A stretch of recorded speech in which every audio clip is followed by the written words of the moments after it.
শিয়ালদের গায়ে এক খুবই সুখী পরিবার ছিল। ছোট পরিবারে শিয়াল, শিয়ালের মা আর শিয়ালের বাবা বাস করত।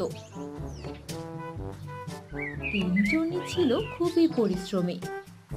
কিন্তু একদিন শিয়ালের বাবা শিয়ালের মাকে একটা স্মার্টফোন গিফট করলো। তারপর থেকে শিয়ালের মা সারা দিন মোবাইল ফোন নিয়েই পড়ে থাকে, সব সময় টিকটক করে। ঘরের কোনো কাজেই তার মন থাকে না। এমনই একদিন আহা আহা, আজ কত সুন্দর ঘুম হলো, কিন্তু আজ আমি এত সকালে একা একা ঘুম থেকে উঠলাম কিভাবে? ও মাই গড, এখন তো সকাল না, দুপুর। হাই হাই, আমি তো স্কুলে যাব ভেবেছিলাম। সকালে ঘুম থেকে উঠতে পারিনি, কাল ম্যাডামের কাছে বকা খেতে হবে নির্ঘাত। কিন্তু মা, মা কোথায়? মা, ও মা, মা, এ কি? মা কোথায়? মা! বল, আমি এখানে। এ কি মা, তুমি মোবাইল দেখছো? আজ আমায় সকালবেলা ডাক দিলে না কেন? আজ স্কুলে যেতে পারলাম না। স্কুল? ও হ্যাঁ, তাই তো, দুপুর হয়ে গেছে, আমার খেয়ালই নেই। তুমি কি আজ ঘুম থেকে দেরি করে উঠেছো? আরে না না, আমি তো সারা রাত ঘুমাইনি। সে কি মা, তুমি আজ ঘুমাওনি কেন? আরে মোবাইলে ভিডিও দেখছিলাম, কি সুন্দর ফানি ভিডিও। দেখ দেখ।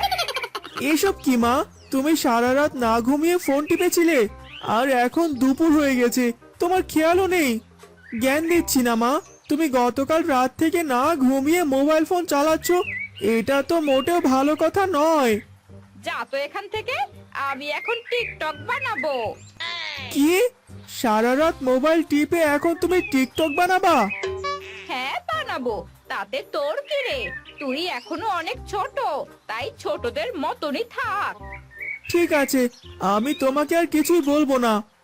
হ্যাঁ গো, দুপুর তো হয়ে গেল, শিগগিরই খাবার দাও, খুব খিদে পেয়েছে। কি রান্না হয়েছে আজ? রান্না? ইয়ে মানে, কি হলো, রান্না হয়নি আজ? না মানে, আসলে রান্না করার সময় পাইনি। সময় পাওনি? সে কি, তুমি জানো না আমি এই সময় বাসায় আসি খাবার খেতে? সারাদিন কি করেছো? টিকটক করেছে, টিকটক। টিকটক? এটা আবার কি? মোবাইলে গান ছেড়ে সেটাতে নেচে নেচে ভিডিও করা। মা গতকাল রাত থেকে বসে বসে মোবাইল টিপেছে, এমনকি আমাকে সকালে ঘুম থেকে ডাকে ওঠে স্কুলে যাওয়ার জন্য।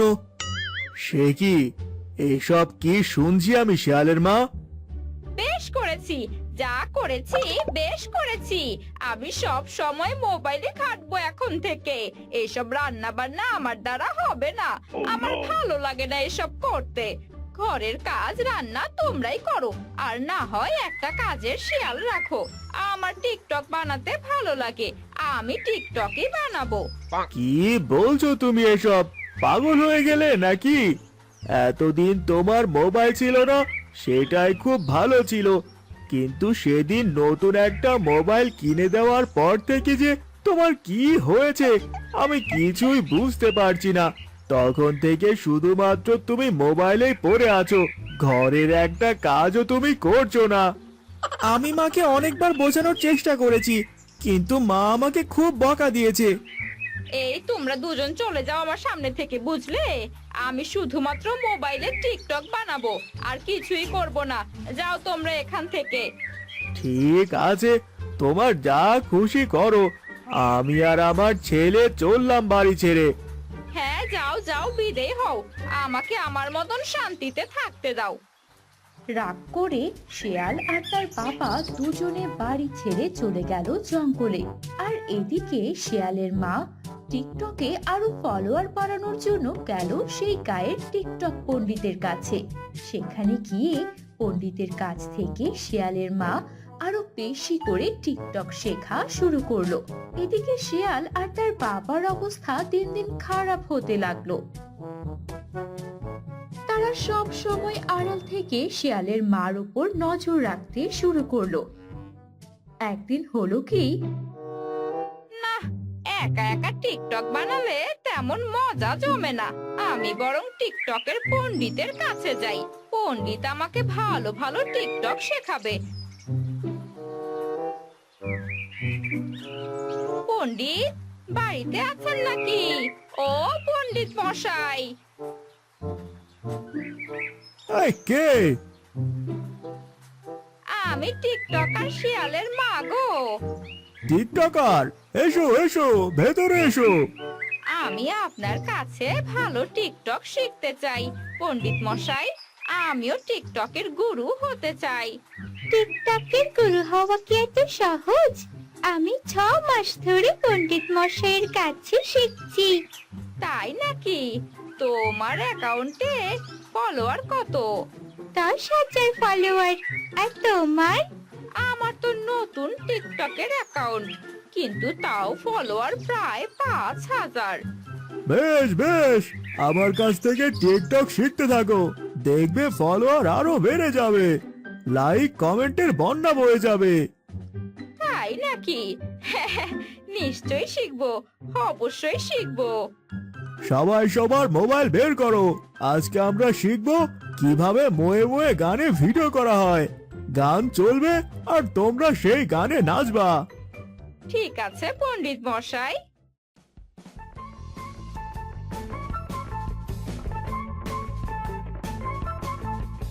দেখো বাবা, মা ওখানে নাচ শিখছে আর টিকটক বানাচ্ছে। দেখছি তো, সংসার ফেলে রেখে এখানে এসে মাঝখানে জুটেছে আর পণ্ডিত হয়েছে বেশ। এত কিছু রেখে শেষ পর্যন্ত টিকটক শেখাচ্ছে। ছি ছি ছি ছি ছি ছি। কিন্তু বাবা, মা যদি সব সময় এখানে থাকে তাহলে আমাদের কি হবে? আমাদের সংসার যে আর টিকবে না। এভাবে আর চলতে দেওয়া যায় না, আমাদের কিছু একটা নিশ্চয় করতে হবে যাতে তোর মায়ের এই সমস্ত বন্ধ হয়। তুমি কি করবে বাবা? ওই পণ্ডিত আর তার চেলাকে আগে শিক্ষা দিতে হবে, তারপর মোড়লের কাছে ধরিয়ে দিতে হবে, তাহলে একমাত্র শিক্ষা হবে এদের।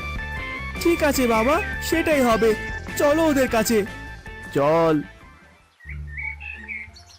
মা, মা তুমি এখানে? আমরা তোমাকে বাড়িতে খুঁজে এলাম। তোরা এখানে কি করছিস? তুমি এখানে কি করছো? আমরা তো তোমাকে খুঁজতে খুঁজতে এলাম। দেখতে পাচ্ছিস না আমি টিকটক বানানো শিখছি? ইনি হলেন আমার পণ্ডিত মশাই। আমরা সবাই এখানে একসাথে টিকটক বানাই। তা টিকটক বানাতে চাও নাকি তোমরাও? তাহলে ওদের সাথে সাথে তোমরাও শিখতে পারো। আমরা এইসব অসুস্থ মানসিকতার কাজ করি না। ঘর সংসার ফেলে রেখে আমার স্ত্রী এখানে এসে টিকটক বানাচ্ছে, সারা দিন রাত শুধু মোবাইল নিয়েই পড়ে থাকে। সেটা তো ভালো কথা, যত বেশি মোবাইল নিয়ে পড়ে থাকবে তত বেশি টিকটকে ফলোয়ার বাড়বে। রাখুন মশাই আপনার টিকটক, আমার সংসার নষ্ট হয়ে যাচ্ছে আর আপনারা আপনাদের টিকটক নিয়ে আছেন। ঠিক আছে পণ্ডিত মশাই, টিকটক হলো একটা সাধনা, বুঝলেন মশাই? সবকিছু পেলে টিকটক চর্চা না করলে কখনোই ফলোয়ার বাড়বে না। এটা একটা নেশা, কোনো নেশাই ভালো নয়, সবকিছুর একটা সীমা পরিসীমা আছে। এই মশাই, আপনি এখান থেকে যান তো, আমাদের পড়াশোনার সময় হয়ে গেছে। পড়াশোনা? আপনাদের আবার কি পড়াশোনা এই বয়সে? এই, তুমি হাসছো কেন? টিকটক করতে হলে কত পরিশ্রম করতে হয় জানো তোমরা? কাউকে বিরক্ত করো না তো এখন। হ্যাঁ যাব, মোড়ল মশাইয়ের কাছে যাব। তোমরা যা শুরু করেছো এই সব কিছু নালিশ জানাতে যাব। ঠিক আছে, যাও যাও, দেখি মোড়ল মশাই কি করে। শিয়াল আর তার বাবা রেগে মেগে চলে গেল মোড়লের কাছে। মোড়লের কাছে গিয়ে তারা সব নালিশ জানালো। সবই তো বুঝলাম, বেশ ঠিক আছে, তাদের সবাইকে ডেকে নিয়ে আসো আমার কাছে। আগে মোড়ল মশাই। মোড়ল মশাইয়ের কথা শুনে শিয়ালের বাবা সবাইকে ডেকে নিয়ে এলো তার সামনে। মোড়ল ডেকেছে শুনে সবাইকে আসতে হলো। শেয়ালের মা, আমি এসব কি শুনছি তোমার নামে? তুমি নাকি সংসার ছেড়ে দিয়ে, স্বামী সন্তান ছেড়ে দিয়ে টিকটক বানাচ্ছ? ওরা কেউ আমাকে টিকটক বানাতে দেবে না, তাই আমি ওদেরকে ছেড়ে দিয়েছি। এই টিকটক বানানো তুমি শিখলে কার কাছে? অনেকদিন আগে আমি দেখতাম পণ্ডিত মশাই তার পাঠশালায় সবাইকে টিকটক বানানো শেখাতো। তাদের দেখে দেখে আমারও খুব ইচ্ছে করতো, কিন্তু তখন আমার কাছে মোবাইল ছিল না। তারপর আমাকে একটা মোবাইল দিল আমার স্বামী। তারপর থেকেই আমি টিকটক বানানো শুরু করেছি। বটে, তাহলে এই সব কিছুর মূলে রয়েছে এই পণ্ডিত, যে আমাদের এত সুন্দর শিয়ালের গ্রামটাকে দূষিত বানাচ্ছে। আপনি কি বলছেন মোড়ল মশাই? টিকটক হলো এক সাধনা। কত কষ্ট করে ফলোয়ার বাড়াতে হয় জানেন আপনি? ঘর সংসার সবকিছু সে ছেড়ে টিকটক বানালেই চলবে? সারাদিন মোবাইল চালানো কোনো মানুষের পক্ষে ভালো নয়। সারাদিন মোবাইল চালানো কোনো শিয়ালের পক্ষে ভালো নয়। পণ্ডিত আর তার শিষ্য, তোমরা দুজন এই মুহূর্তে আমাদের গ্রাম ছেড়ে বেরিয়ে যাবে। আর শিয়ালের মা, এক্ষুনি তোমার স্বামী সন্তানের কাছে ফিরে যাবে। কিন্তু মোড়ল মশাই, আমি তো... চুপ! কোনো শব্দ করবে না তুমি আর। এখনই তোমার মোবাইল তোমার স্বামীকে দিয়ে দাও। আচ্ছা ঠিক আছে, এই নাও মোবাইল। শিয়ালের বাবা, তুমি এবারে মোবাইলটাকে ভেঙে ফেলো। আগের দিনে কোনো মোবাইল ছিল না, কিন্তু তারপরেও সবাই সুন্দরভাবে জীবন কাটিয়েছে। এইসব অসুস্থ প্রজন্ম শুরু হওয়ার কারণে আমাদের গ্রামটাও শেষ হয়ে যাবে দিন দিন। ঠিক বলেছেন মোড়ল মশাই, আমি এক্ষুনি ফোনটা ভেঙে ফেলবো। তুমি ভাই এক্ষুনি এই মোবাইলটা ভেঙে ফেলো। চলো মা, আমরা আবার আগের মতো সুখে শান্তিতে থাকি। শোনো শিয়ালের মা, ফের যদি কখনো শুনেছি তুমি তোমার হাতে মোবাইল তুলে নিয়েছো, তাহলে তোমাকেও এই গ্রাম ছাড়া করব। বুঝতে পেরেছো? বুঝতে পেরেছি মোড়ল মশাই, আমি আর এই ভুল কখনো করব না। আমরা এখন বাড়ি ফিরে যাই, আবার আগের মতন সুখে শান্তিতে বসবাস করি। আমার ভুল হয়ে গেছে। আমি ভুলে গিয়েছিলাম যে আমার স্বামী সন্তান আছে। সংসার করাটাই আমার সবচেয়ে বড় কর্তব্য। আমরা বাড়ি ফিরে যাই। এরপর শিয়াল, শিয়ালের বাবা আর শিয়ালের মা তিনজন খুব সুখে শান্তিতে বসবাস করলো আগের মতন। আর অন্যদিকে পণ্ডিত আর তার শিষ্য এই গ্রাম ছাড়া হলো।